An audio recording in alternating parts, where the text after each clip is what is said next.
क्योंकि अध्यात्म रामायण रावण को एक नया विशेषण दे रही, रावणम देव कंटकम, देवताओं को कंटक की तरह से चुभने वाला। यानी कहीं भी देव कार्य हो तो उसे विनष्ट करने के लिए अपने आदमी भेजे, स्वयं जाए, नाना प्रकार के रूप बनाए।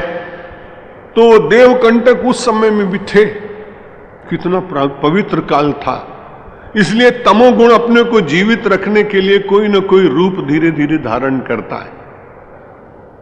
एक महात्मा से मैंने, बड़े आत्मकाम सिद्ध पुरुष थे, मैंने कहा महाराज ऐसे पवित्र काल में भी ऐसे देवकंटक, ऐसे राक्षस, ये सब क्यों प्रकट हो जाते थे? उन्होंने बड़ी अच्छी बात कही। अरे कहा महाराज आपने कभी विचार किया, जब परमात्मा ने सब कुछ बनाया तो उसमें तमोगुण भी तो उसी की रचना है। यदि तमोगुण भी उसकी रचना है तो तमोगुण का कोई ना कोई प्रतीक तो उसको रखना पड़ेगा। इसलिए हमारी और आपकी दृष्टि में तो निंदनीय है, लेकिन बहुत सारे उद्यानों में आपने देखा है ना, गुलाब के फूल होते हैं, चमेली, चंपा, ये सब होते हैं, लेकिन किनारे किनारे पे आपने देखा नागफनी लगाई जाती। नागफनी इसलिए लगाई जाती है कि लोग उसके भीतर घुसे नहीं। नागफनी का कोई उपयोग तो है नहीं, वो चुभती है तो बड़ी पीड़ा देती है। तो उन्होंने कहा वैसे राक्षसों का कोई उपयोग न होने के कारण यदि तमोगुण को जीवित रखना है तो उलझाए रखने के लिए उन राक्षसों के भीतर परमात्मा ही कहीं प्रेरणा देकर और यह सिद्ध करने का प्रयत्न करता है कि सत्यमेव जयते नानृता। उनके साथ युद्ध होता है, लड़ाई होती है और घोर युद्ध होता है। युद्ध होने के बाद भी पराजित होते हैं। अगर मानो सब सात्विक लोग ही हों सारे समाज में, इतिहास में, पुरा काल में, तो हम सब लोगों को यह कैसे पता लगता कि देवत्व के सद्गुणों को जागृत करने के बाद कोई ऊर्जा उत्पन्न होती है और उस ऊर्जा के सामने राक्षस भी पराभूत हो जाता है। इसलिए ऐसे प्रमाण कभी कभी उपस्थित करने के लिए देवकंटक भी आते हैं। और जो देवकंटक है वो भी तो अपने जीवन में उपासना तो कर रहा है। उपासना का क्षेत्र बदल गया। सात्विक व्यक्ति उपासना इसलिए करता है कि उसका आत्म जागरण हो, भगवान निष्ठा बढ़े, सब में भगवान का दर्शन करने की चेष्टा करे।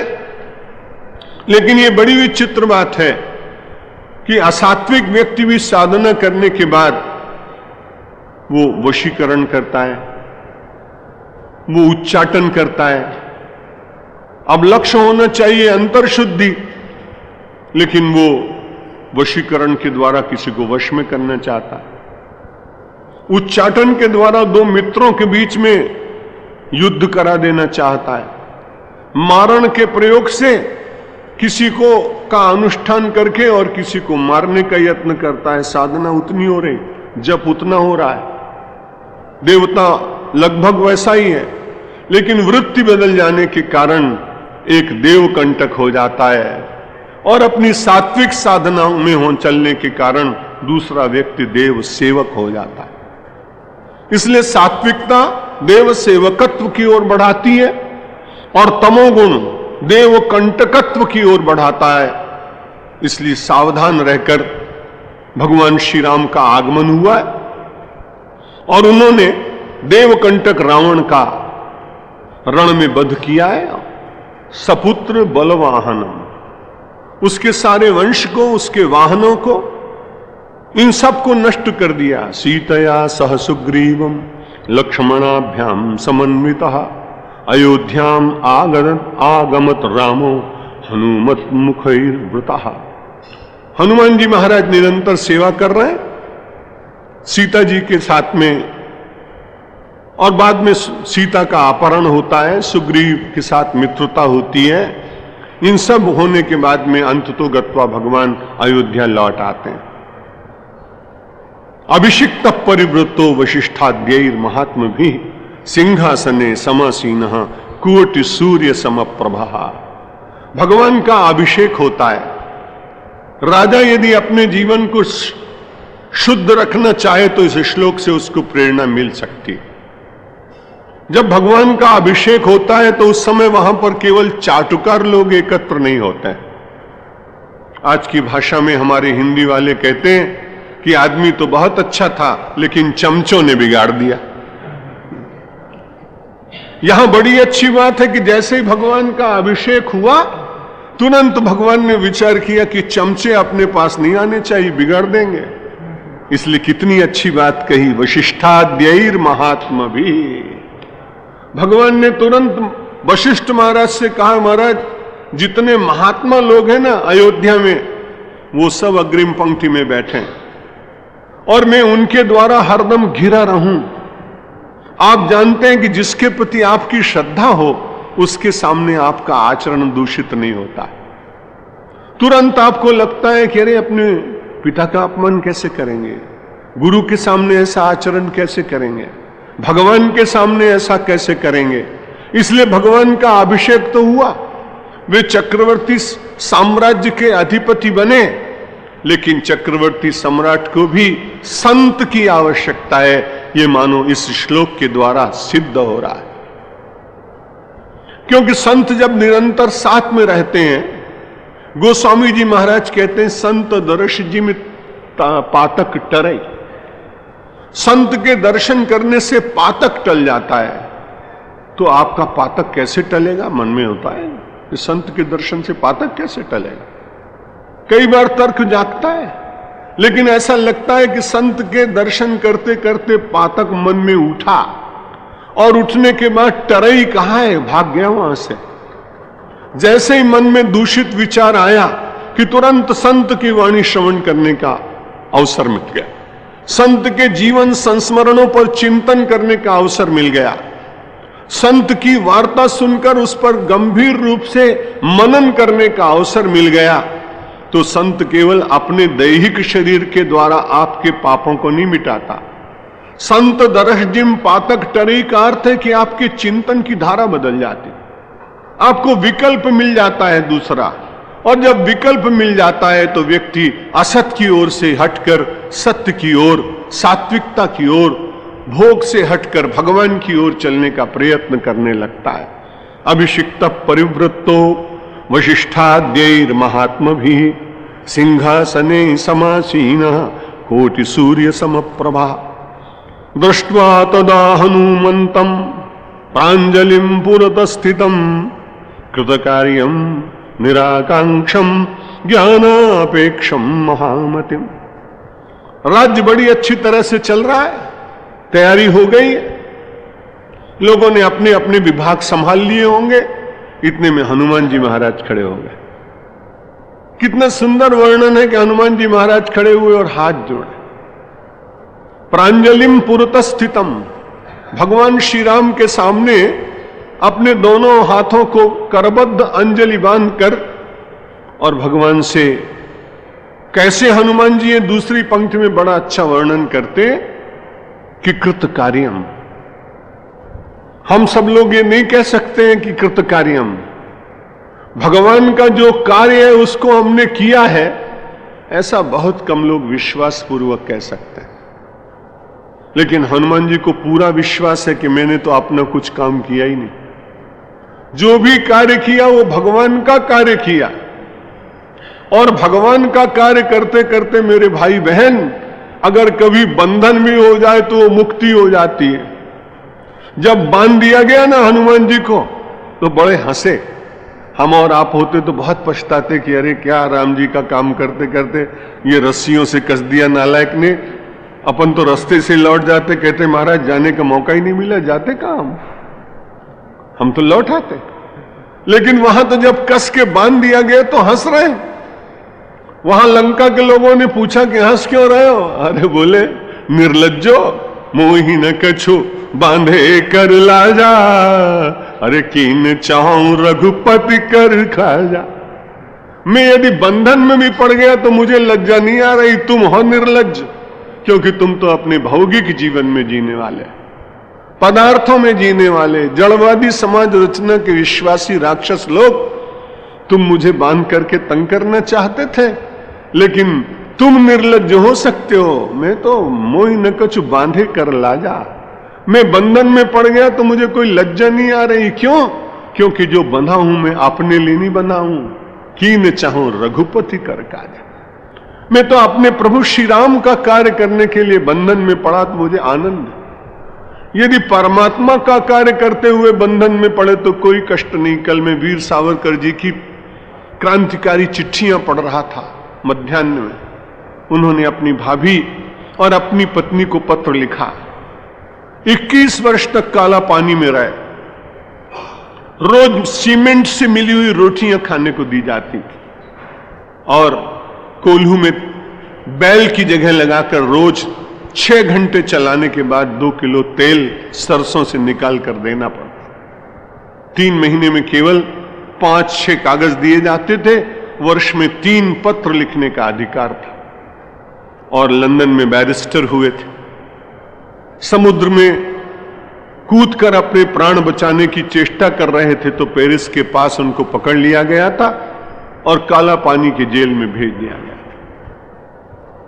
उन्होंने लिखा अपने परिवार के लोगों को कि तुम चिंता मत करना, मैं यहां बहुत कष्ट में दैहिक दृष्टि से हूं लेकिन मुझे बहुत आनंद आता है।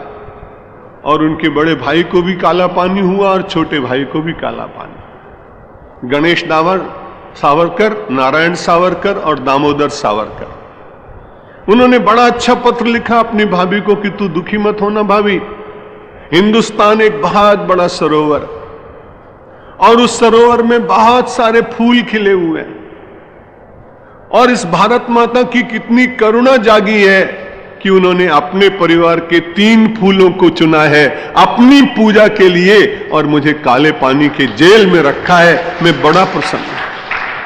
तुम कभी उदास मत होना, क्योंकि मुझे ऐसा लग रहा है कि परमात्मा अपने इन पुष्पों को दूर रख करके सुवासित रखना चाहता है। कुछ फूल ऐसे होते हैं जो परमात्मा के चरणों के निकट होते हैं, कुछ फूल ऐसे होते हैं जो पहुंच नहीं पाते, अपनी डाली पर हिल हिल कर अपने आराध्य को अपने प्रणाम समर्पित करने का प्रयत्न करते हैं। मेरी भाभी, तुम ऐसा विचार करना कि हम दूर खिले हुए तीनों भाई भारत माता बगिया के फूल हैं और यहीं से झुक झुक करके भारत की भूमि को प्रणाम कर रहे हैं। ऐसे लोगों के उस तप के कारण तो अपने इस देश को स्वतंत्रता मिली। हनुमान जी महाराज भी कह रहे हैं, मोहि न कछु बांधे कर लाजा, कीन चाहो रघुपति कर काजा। मेरा जन्म तो परमात्मा के कार्य को संपन्न करने के लिए हुआ है, इसलिए जैसे भी वो रखें, जाही विधि राखे राम, ताही विधि रहिए। सीताराम सीताराम सीताराम कहिए। कैसी उदात्त वृत्ति। हनुमान जी भगवान से कुछ कहेंगे। दृष्टवा तदा हनुमंतम प्रांजलिम पुरत स्थितम, दोनों हाथ जोड़कर खड़े। कृत कार्यम, भगवान से कहते महाराज जितना आपने कार्य बताया, मुझसे जितना हो सका मैंने उसे पूर्ण करने का प्रयत्न किया। किसी ने सभा में से उठकर पूछा, हनुमान जी भगवान का काम किया, कुछ आकांक्षा थी क्या? हनुमान जी ने उसकी तरफ कहा, निराकांक्षम, मैंने कोई आकांक्षा रह के भगवान का कार्य नहीं किया है।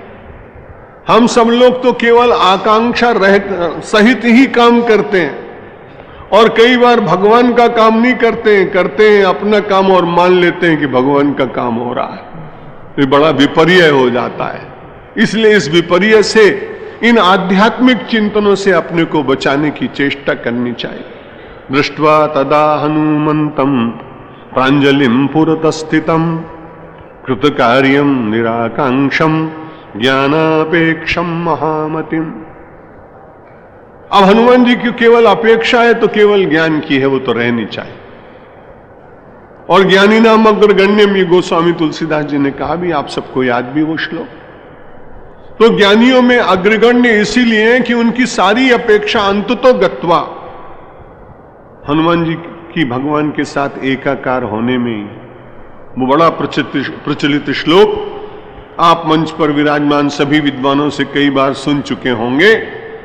इतना सारा कार्य हो जाने के बाद ये बड़ी विचित्र बात है कि हमारा आपका जब कभी मिलन होता है तो हम एक दूसरे का परिचय प्राप्त करते हैं।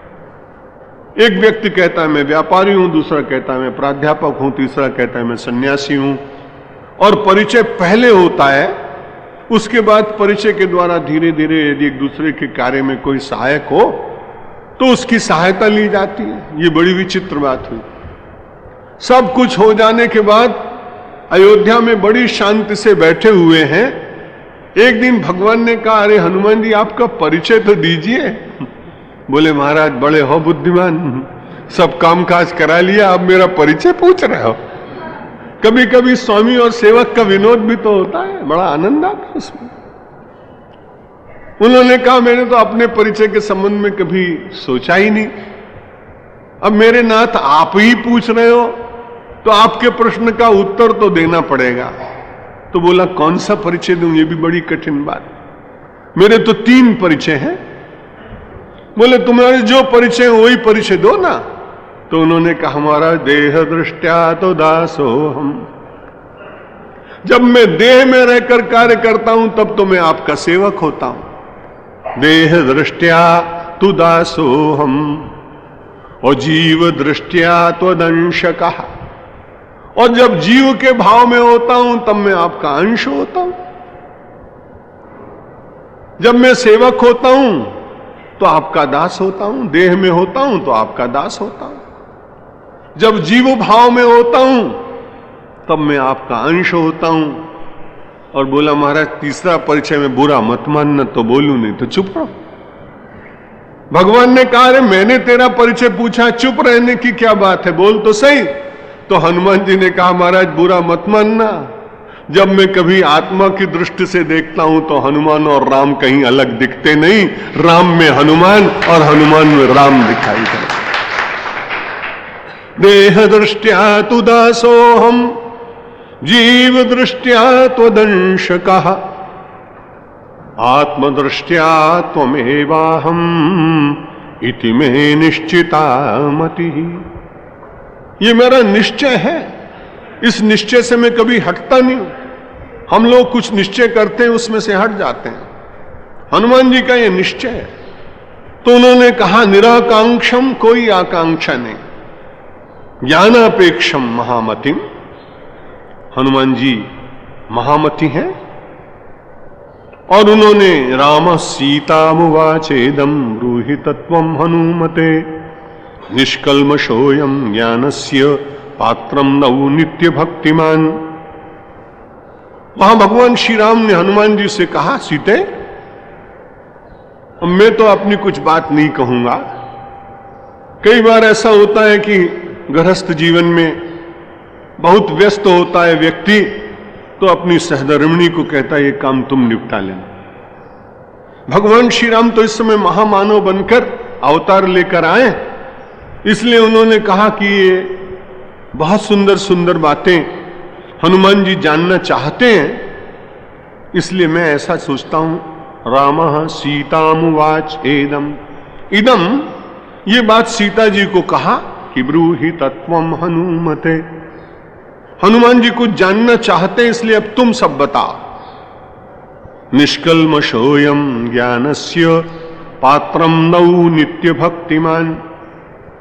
और सीता जी को राम जी ने कहा नौ भक्तिमान, हम दोनों का ये भक्त है, मेरे प्रति भी श्रद्धा है और तुम्हारे प्रति भी श्रद्धा है। कई बार ऐसा होता है कि गुरु ने प्रवचन किया और दूसरे दिन वो कह गए कि भाई कल मैं नहीं उपनिषद पढ़ाऊंगा, मेरे विद्यालय का कोई छात्र कल की कक्षा ले लेगा, और योग्य होता है योग्यतम छात्र। तो लोग बैठते तो हैं लेकिन मन में विचार करते रहते हैं कि भाई नहीं, अगर वही पढ़ाते तो ज्यादा अच्छी बात थी। ठीक इसी प्रकार से यदि भगवान ये कह देते कि ये मेरा भक्त है, तुम इनको कुछ उपराम तत्व का उपदेश करो, तो शायद सीता जी कहते कि तुम्हारा भक्त है इसलिए मैं क्यों उपदेश करूं। लेकिन राम जी ने बड़ी अच्छी बात कही। उन्होंने कहा ये हनुमान जी ऐसे हैं कि इनकी श्रद्धा पात्रम नौ नित्य भक्तिमान। हम दोनों के प्रति इनकी नित्य नूतन भक्ति है, कभी पुरातन नहीं होती। नित्य भक्ति का आनंद लेते हैं, इसलिए भक्त की सरिता में इनके नित्य जो प्रवाह है वो नित्य नूतन ही है। और इसलिए भी आप इनको कुछ कहिए। क्यों कहिए? निष्कल्मषोऽयम्। हनुमान जी में कहीं कल्मश नहीं, और जब कल्मश रहित होता है तो जीव भगवान को बहुत प्रिय लगता है। निर्मल जनमन सो मोहि पावा, मोहि कपट छल छिद्र न भावा। जो निर्मल मन का व्यक्ति है, ऐसा जो जन है, वो भगवान को बहुत प्रिय है।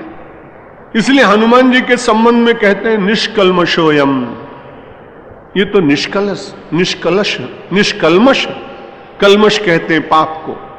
संस्कृत भाषा बड़ी धनी भाषा है, उसमें एक ही शब्द के लिए अनेक शब्दों का प्रयोग है, अन्य भाषाओं में उतना नहीं। पाप के लिए पाप भी कहा, अग भी कहा, कल्मश भी कहा, नाना कई प्रकार के शब्द पर्यायवाची आते हैं। यहां हनुमान जी के लिए कहा, ये हमारे हनुमान जी तो निष्कल्मष। और ऐसे हमारे दोनों के प्रति श्रद्धा रखने वाले हैं। तथेति जानकी प्राह तत्वं रामस्य निश्चितम, हनुमते प्रपन्नाय सीतालोक विमोहिनी। सारे संसार का कल्याण करने वाली जगत जननी जानकी जी ने तथेति, जैसी आपकी आज्ञा है चलो मैं वैसा ही करूंगी। और जानकी जी ने तत्वम रामस्य निश्चितम, राम का निश्चित जो रहस्य तत्व है उसे हनुमान जी को कहना प्रारंभ किया। हनुमान जी को क्यों कहना प्रारंभ किया? शास्त्र तो अद्भुत हैं। अगर हनुमान जी उस समय प्रपन्न न होते तो शायद न कहती, लेकिन प्रपन्न आय। अर्जुन ने भी कहा है ये कि कार्पण्य दोषो पहत स्वभावः, पृच्छामि त्वां धर्म सम्मूढ़ चेता, यश्रेयस्यात् निश्चितं ब्रूहि तन्मे, शिष्यस्तेहं शाधि मां त्वां प्रपन्नम। उन्होंने कहा महाराज मुझे शिक्षा दीजिए क्योंकि मैं आपके प्रपन्न हूं। राम जी ने भी कहा, ये हनुमान जी तुम्हारे सामने हाथ जोड़ के खड़े, मेरे सामने खड़े, इसलिए इन्हें तुम रहस्य बताओ। क्यों बताओ? हनुमते प्रपन्नाय, ये प्रपन्न हो चुके हैं। जो संपन्न होता है वो संपत्ति में जीता है, जो विपन्न होता है वो दरिद्रता में जीता है, और जो प्रपन्न होता है वो परमात्मा में जीता है। परमात्मा करे कि वो प्रपन्नता हमें और आपको प्राप्त हो। भगवान मेरी नैया उस पार लगा देना, अब तक तो निभाया है, आगे भी निभा लेना। बल बल के साथ माया घेरे जो मुझे आकर, तो देखते न रहना, झट आके बचा लेना। भगवान मेरी नैया उस पार लगा देना। संभव है झंझटों में को भूल जाऊं, पर नाथ कहीं तुम भी मुझको न बुला देना। भगवान मेरी या उस पार लगा देना। तुम देव मैं तुम इष्ट मैं उपासक, ये बात अगर सच है सच करके दिखा देना। भगवान मेरी नैया उस पार लगा देना। अब तक तो निभाया है, आगे भी निभा। शंकर भगवान की, रामचंद्र भगवान की, कृष्णचंद्र भगवान की, जगदम्बे माता की, पवन सुत हनुमान की, भारत माता की, गंगा माता की, सब संतों की, धर्म की, अधर्म का, प्राणियों में, विश्व का, हर हर महादेव।